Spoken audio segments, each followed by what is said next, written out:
time today. Hopefully everyone on the call and joining in the webinar is expecting technology as a service and your customer's perspective as a topic of today's presentation and conversation presented by Paul Metzheiser at TAMCO. Just a couple of things to be aware of. All attendees are in a muted, listen-only, view-only mode. Within the webinar, you do have settings to allow a full screen view. So if it's not optimizing the space on your screen, take a peek in the menu options and see if you can find that setting. We will have Q&A at the end. So as we go through the presentation, certainly submit any questions, thoughts, anything you might like us to dig into or address, and we will wrap up the presentation dealing with the Q&A at the end. So with that, appreciate everyone joining today. Paul, we will turn it over to you. All right. Thank you, Scott. And good morning and good afternoon to everyone out there, especially some of the folks in the Southern Plains and Midwest that are dealing with all kinds of challenges with weather. I saw this morning that 73.2% of the lower 48 is covered in snow. And I know our good friends in Texas and a couple of folks that couldn't make it because of power outages are dealing with a lot more today. So with that, we'll probably look to do maybe a makeup in late March or April. The purpose of today's webinar is really to share with our integrator partners and even some of our prospects the perspective from a customer's view. Technology as a service means a lot of things to a lot of people. So what we've been able to do is to help share the value through the eyes of the customer, not necessarily why it might not be good for or good for an integrator. And we'll talk a little bit about that towards the end of that. So we should be less than 30 minutes and we'll respect your time as we navigate through this presentation. A little bit about the agenda, set expectations, who is TAMCO and how we look at things through our lens and why we're here to maybe shed some light on this topic. We'll look at today's economy, help define what is technology as a service and what it's not. And then really the core of this, the why behind technology as a service, our response to that in a light form, in a macro form, and then for you, 8 pillars to pivot to really make that shift as an integrator and obviously summarize things and have time for Q&A. At this point, I would really like you to remove your integrator hat and put on your customer hat and look at it from that perspective. That's the way I'm going to speak and present to you today. And we'll do this for many of our customers or our partners. We'll do webinars hand in hand. And I think hopefully that'll add some value and shed some light on technology as a service from the customer's perspective.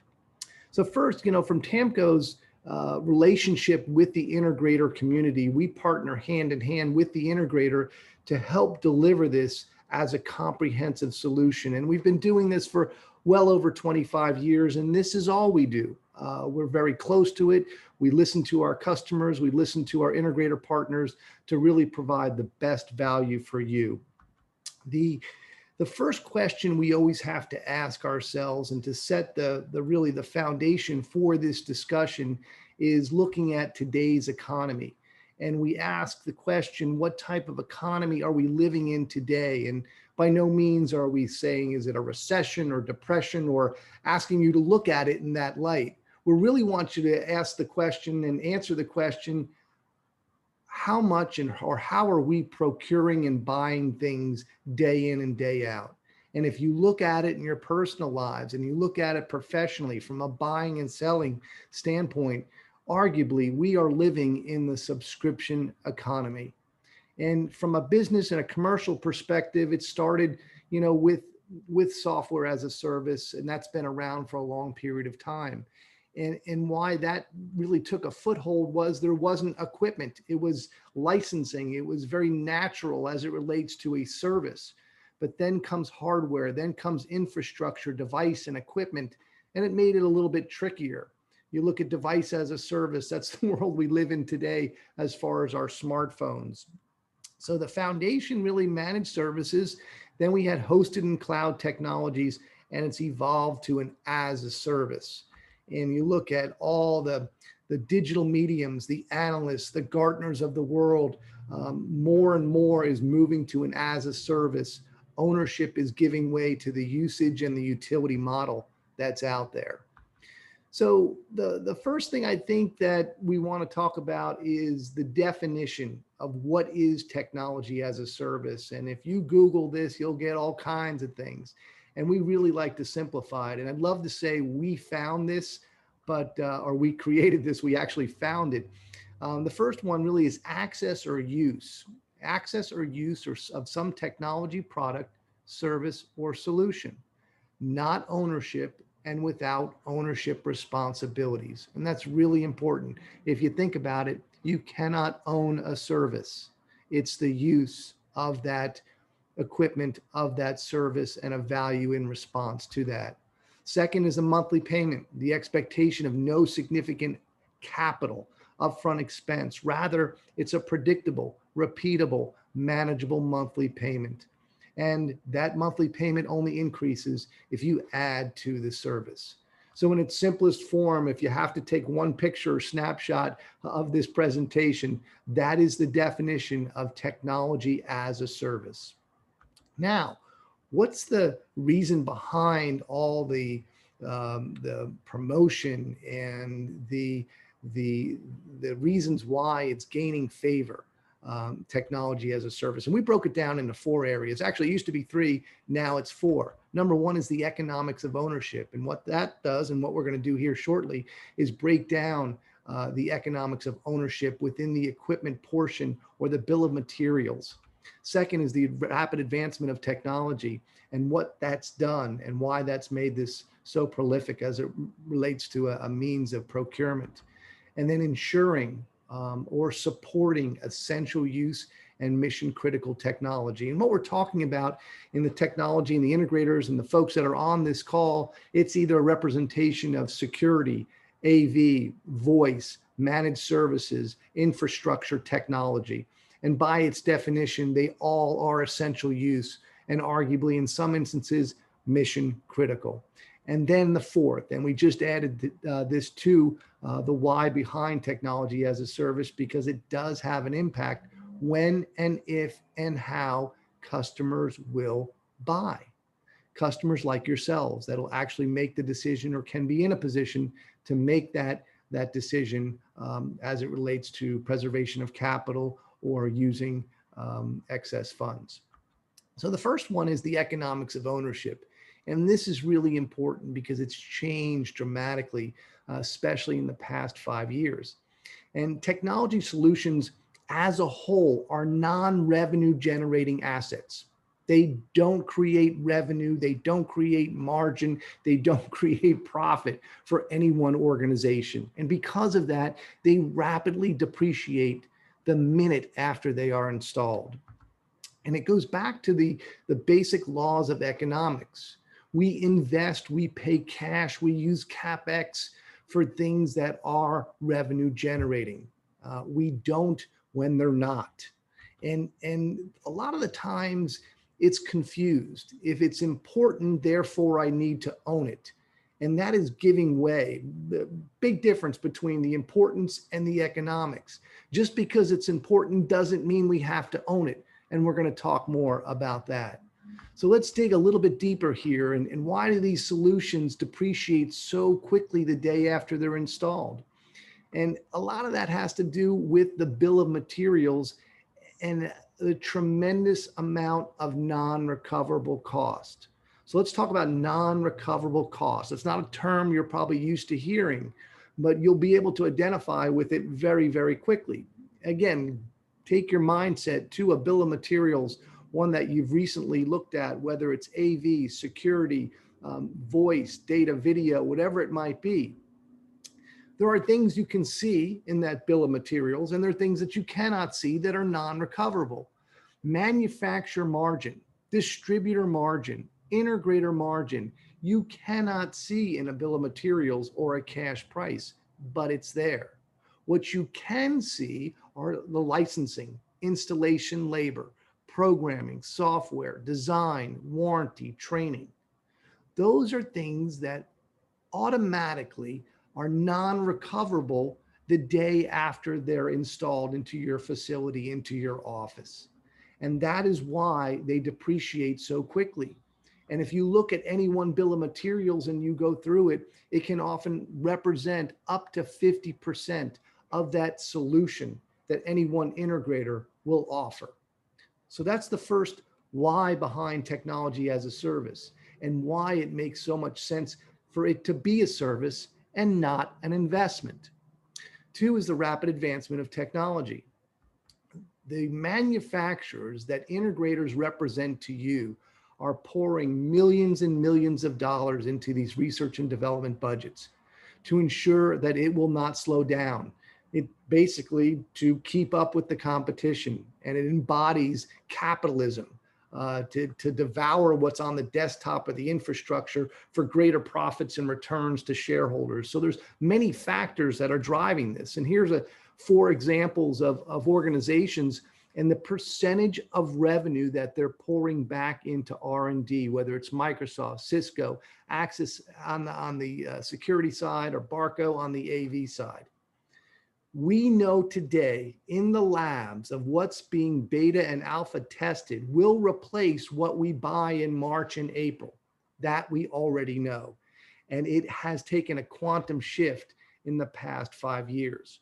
So because of this, customers like yourselves are realizing that there's greater use and access rather than ownership. I cannot win the game of staying ahead of the technology with the CapEx budget and walking down the hall to the CFO or the financial folks asking for greater budget appropriation in a CapEx form. So this is the second why behind technology as a service, and why it may make more sense for you in your next decision. Ensuring or supporting essential use of technology. The question we had maybe 5 years ago, maybe 10 years ago, was AV a nicety? Was security a nicety, or was it a necessity? And the answer is today, clearly without a doubt, that these technologies fuel everything within our organization and how we communicate. In the old days, it was just the phone system, and it has migrated, whether it's logistics, education, supporting the assets, protecting through cybersecurity, the intellectual property of our organizations. All these things are essential use. It's just to what degree. So the question is, if it is, how can we not ensure that with a full service plan beyond the warranty? If it is the lifeblood of our organization in some way, shape, or form, we must have a service plan. The answer is you have to. You have to have some type of way to effective and efficiently support that, because it is mission critical. So that's the third reason behind technology as a service. And again, why it's gained so much favor, and why as a customer, you may be considering it for your next acquisition. And then there's COVID-19. And breaking this down, obviously we know it's put an economic downturn on all budgets. Interesting, we just participated in a national retail survey. 89% stated that their 2020 and 2021 budgets have been greatly impacted. And some of these are the big box stores that actually profited during the main portion of the pandemic. So continued economic uncertainty. We see light at the end of the tunnel. When are we going to be out of this tunnel? But the idea behind this is to preserve cash flows when there's uncertainty. And we would argue that there are three compelling reasons why you should consider an as a service before COVID. But this kind of is the icing on the cake, and it's helped a lot of people procure technology in a very uncertain time. So TAMCO has a response to that, and so do a lot of other organizations, and we'll share from a high level our response to those 4 points, and it's a 4-part response. So our expertise and our understanding of all the components that our integrators represent put us in a position to package technology as a service. And now you have a way to absorb the myriad of non-recoverable costs that I just outlined and keep your working capital. Everything is included. Everything from installation to the licensing to all the things that we just outlined there in the form of a service subscription model for 36 or 60 months. Then there's the amount of money that manufacturers are spending on R&D. How do we keep up with that? And how do we manage the risk of obsolescence and prevent the uncomfortable of looking for an additional CapEx budget in 24 or 36 months? What we've done is we've created a solution replacement guarantee within the service that allows the customer to migrate to new technology at any time during their desired term that they choose without a financial penalty. So we absorb and embrace that burden of risk and the amount of money that these organizations are pouring into research and development. And it really puts you in control to move in and out of technology on your terms. Third is operate with peace of mind. So if we agree that these are essential use and sometimes mission critical, we've created a way to include ongoing integrator service.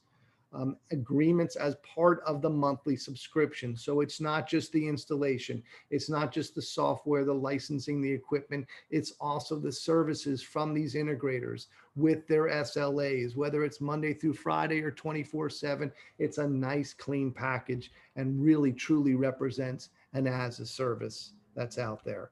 Now, the one area that is difficult for integrators is to include act of God within their SLA, their service level agreements. And what we've done is we've absorbed that risk as well as part of the offering.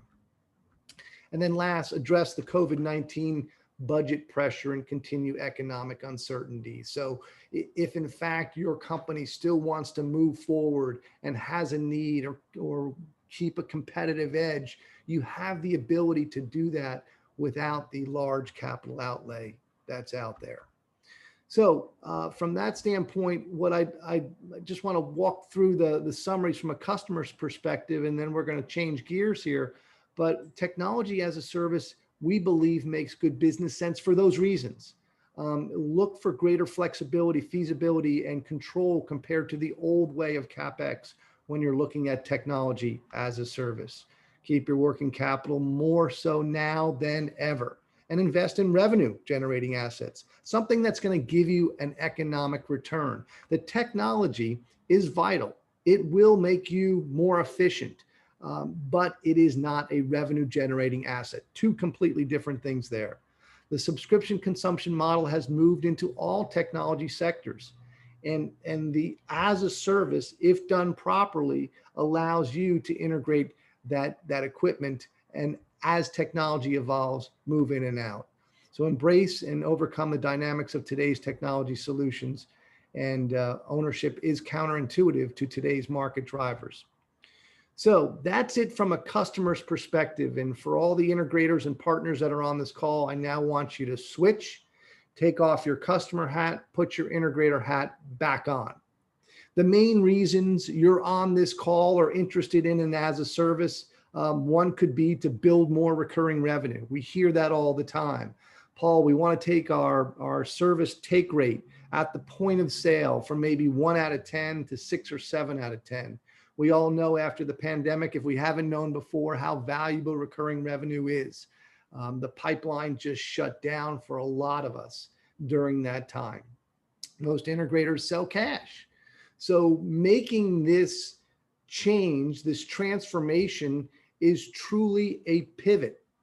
And to make a pivot, it's more than just adding relevant financing injected into the service. So as an integrator, we want to share with you, whether it's TAMCO or someone else, there is a significant difference between offering or having the ability to offer an as a service versus making a pivot. And what we've discussed gives you the ability to have an as a service, but the greatest challenge you have really is beyond relevant financing. You have to fill up the 8 pillars. Relevant financing is important. It'll fall down if you don't have it, But we would argue the other 7, if you do not implement those correctly, you will not have a successful pivot and sell more services. And really, that's what this is about. It's changing the mindset for you that you're not an equipment provider, you're a service provider that has equipment in the service offering. And if you can do that and shift that from a leadership standpoint, you will gain momentum, you will win more sales, you will differentiate yourselves. So these 8 pillars, number 1, you have to have leadership buy-in.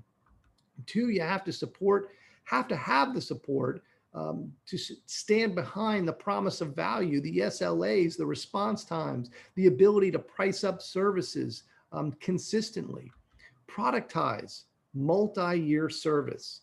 The warranty is only good for the manufacturer. The manufacturer gives you the warranty to entice you to buy. Sometimes they'll make it a little bit richer beyond 1 year. It's kind of the norm. A manufacturer that doesn't have the warranty, that's really the minority that's out there. So take it a step further. Look at the warranty as a way to subsidize your services, but call it, brand it, productize it, give it its own identity and its name. Sales training to convert. If you think about the way the industry has sold for the past 5, 10, 15 years, it's cash, CapEx. So we have to pivot and train to sell a monthly payment in the form of a service. Relevant financing. Again, if it's not TAMCO, if we can give you anything from this webinar today, hopefully it's the value and the what and the why. We believe we have a very relevant financing, but if it's not us, make sure it fits into the subscription consumption model. There are many leases that are dressed up. A lease is defined by mainly ownership. A subscription model does not have ownership. Compensation, if it's important to you as a leader, you have to make sure you pass that on to your team. Marketing, you got to tell the world. There's a lot of things we can do from a marketing standpoint to support sales, to enable sales. And then last, leadership, inspection, and enforcement. And as an organization, TAMCO over the years has really refined more than just relevant financing. We can help in the offering, the sales training, the financing we just shared with you, the compensation, the marketing, the leadership. We have all those tactics and strategies to share with you if in fact you ever choose to do business with TAMCO. So there's more to it, and that's why we wanted to share with you. Number 5 is key, but you got to have 1 through 8 to really make that pivot and to sell more services and embrace the technology as a service offering. You have to do all these things. So with that, I want to open it up to any questions that we might have. Scott, anybody weigh in on any thoughts, questions, feedback? Yeah, so we had one from a bit earlier when you were talking about the mechanics of how the our financing works. If a customer triggers the technology provision, the obsolescence provision, does the new sale go back through me as the originating integrator? Yeah, no, that's a really good question. The answer is yes. And the way this was designed, TAMCO's solution replacement guarantee to address the rapid movement of technology is that if in fact a customer is sold this offering through you, it stays in the integrator family. They cannot leverage this through the competition. So the mindset was, when you sell a customer today, there's no reason why you as an integrator shouldn't enjoy the next 5, 6, 7 technology life cycles whenever that happens. So it's not just one, they can exercise the SRG at any time with any new agreement. The answer is yes, it has to go back through you. It stays in the family. So that's a really good question. And kind of related back there, question about, are you saying that the customer, about the program, are you saying that the customer never owns the equipment? Yes, and that is a very clear distinction. We believe, and hopefully we demonstrated and shared with you today, there are a number of reasons why a customer should never want to own this. And then on the other side of that, there are compelling reasons why you don't want them to own it as it relates to customer lifetime value and recurring revenue and things of that nature. So if a customer wants to own it, after we take them through the process and we do the discovery as a TAMCO authorized integrated partner, and they say, you know what, we just want to own it, we have an offering for that too. But this as a service is not designed for ownership. So the long answer is no, they do not own it. And then we've got a question about what are the biggest downsides that a customer might bring up about technology as a service? There really aren't any downsides. What we have found over the years that there are challenges with the learning curve. If it's a larger organization, then we have to educate different levels throughout that. And sometimes it can be bureaucratic. If it's a local government, sometimes that takes more. And what we always recommend with our integrators is we need to teach outside the fray of the sale the value of what this is. So they become educated and we can educate the right people. As it relates to the procurement, the Ben Franklin, the pros and the cons, we can't really see any unless they don't believe that the rapid advancement of technology is going to have an effect. Sometimes with local government, they have to use all the money. We get that. But for the 9 out of 10, there are really some compelling reasons why it's in their best interest. We don't really see any downsides of this as long as we educate everybody. We educate the folks on IT, we educate the folks on finance.